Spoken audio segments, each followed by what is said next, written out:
Bryan's mission statement, or our motto, is educating students to become servants of Christ to make a difference in today's world. Now that might sound kind of, oh, education, every school does that. Servants of Christ, every Christian school does that. But in fact, the way we set up our mission statement is very deliberate and has been a distinctive of the college for a really long time. With the whole point of what we do, we start with education, yes, but for a lot of schools that's the end. The goal is that you graduate and you're an educated person.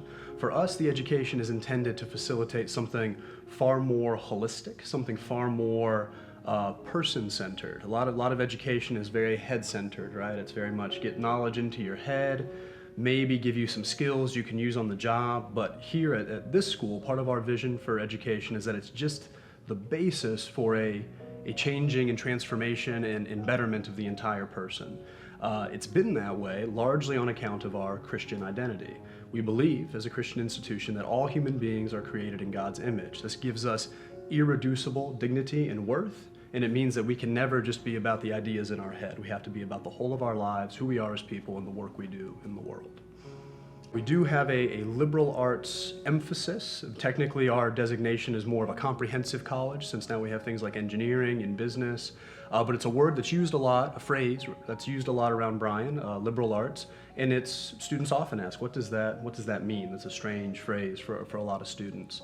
The core of any institution or program that talks about liberal arts, what they're really intending to convey by that is a holistic vision of what education is. So you would contrast it with something like trade school or something, where the education is not liberal in the sense that it's not free-ranging, it's not broad, it's very focused, right? Go to welding school to be a welder, you maybe go into a nursing program just to be a nurse, for instance, right? Very valuable, but focused on kind of one thing, very narrow. Liberal arts is different. Liberal arts, and this very much relates to our mission statement, which we just talked about, liberal arts is about the entire human being. It's about, yes, you're going to come to college, you're going to get a good education, you're going to get a good job afterwards, but along the way, no matter what else you're planning on doing with your life, you need to learn about how other people live. You need to learn about world history a bit. You need to learn how to write and communicate well. Well, I don't need that stuff for my job. Doesn't matter. As a person, right, as a well-rounded human being, someone who's going to be transformed by their education, right, and again, aligning with our mission statement, you need this breadth of education. So the real place to see a liberal arts emphasis at Bryan College is in our core curriculum, where all students get an immersive encounter with different worldviews, not just Christianity, but other ideologies out there to know how to respond and encounter those things. The Christian Bible, history requirements, general psychology, communications. The idea for all those things is not that you're going to have all those jobs or something. It's not really about a job at that point. It's about you as a whole person, your character, and the shaping of a whole human being. The breadth of education that we offer with our core and the liberal arts emphasis is very important, but also it comes down to two other distinctives, identity and quality. We'll start with identity first because we've already talked about it a little bit.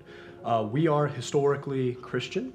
And at some schools, Christian can kind of mean like it's a line that separates us from people who are different on some level. And at Bryan, it's almost always been the opposite. At Bryan, it's, being Christian means this is a part of our identity, part of things that we're convicted about as an institution, things that we care about, but having a college with that kind of identity means how do we take this identity out into the world? How do we engage with others, dialogue with others, contribute to the common good, right? And also set about building the kingdom, set about spreading the gospel, things that are distinctively and irreducibly Christian. So that part of our identity really matters. All of our staff and faculty sign on to a common statement of belief, and there's real unity because of that. The other piece, I said there's two, identity and quality. Of course, every school is going to say they have quality.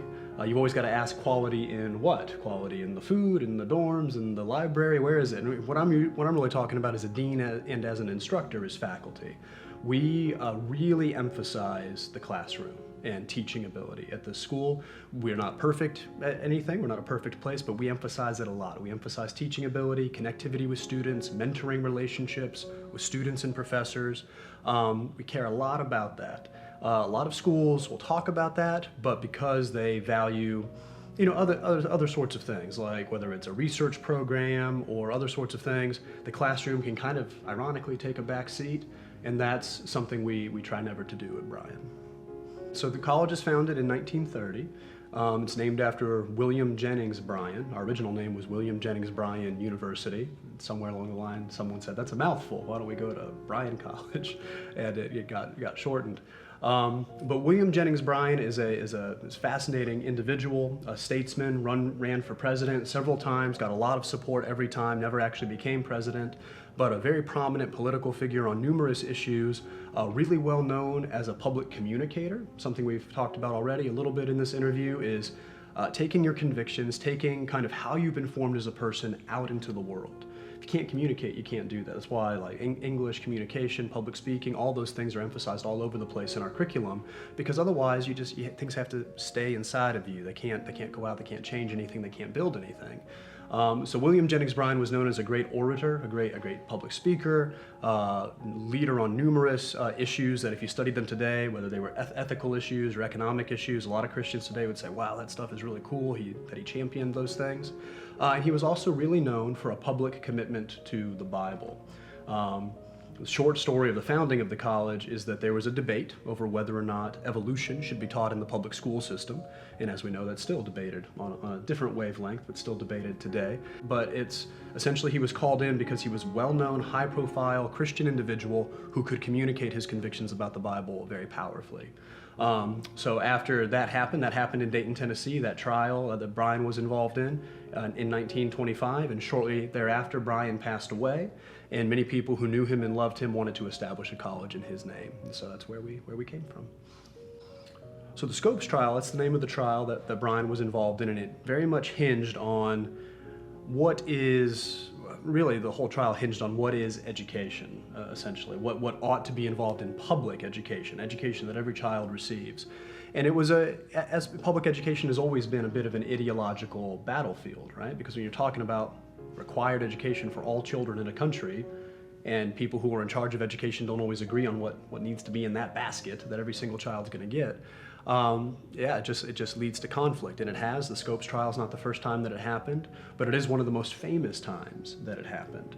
And because it was such a famous thing, there was a lot of debate in the country about evolution and public education law at the time.